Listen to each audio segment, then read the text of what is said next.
Уште една кривична за екс-градоначалникот на општина Карпош Стефчо Јакимовски поднесе финансиска полиција, овој пат за бесправно градење.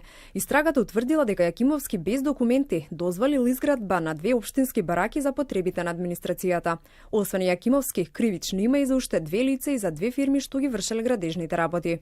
Првопријавениот Јакимовски во својство на градоначалник на Карпош во 2012 и 2013 година, спротивно на законот за градење, без одобрение за градење и соодветна документација, во име и за сметка на општина Карпош, изградил 2 бараки наменети за општинската администрација. Пријава за бесправно градење е поднесена и против ЈК, надзорен инженер во Карапанчевски компани Скопје во својство на надзор, и АМ, одговорно лице во правното лице Акон проект Тетово во својство на изведувач, поради постоење основано сомнение дека сториле кривично дело бесправно градење, како и против тие 2 правни лица.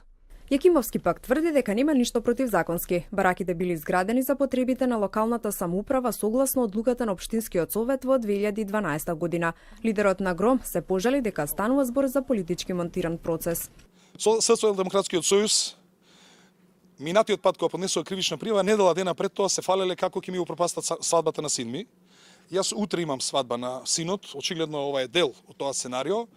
Сакам да им порачам дека нити сум се уплашил, нити ќе ми ја намалат веселбата, но да знаат, на 30 септември не искачаме на референдум, ќе правиме ајвар, а нивното отреснување од страна на граѓаните на Република Македонија ќе им дојде по 30 септември, затоа што овој режим што денеска го имаме, кој што грубо ги злоупотребува институциите на системот, сметам дека првото отрезнување ќе им дојде со референдумот. Пред 2 недели финансиската полиција поднесе кривична пријава против Јакимовски и негови соработници за злоупотреба на службена положба, под сомнение дека преку 3 јавни набавки е нанесена штета врз буџетот на општина Карпош во вредност од речиси 600.000 евра.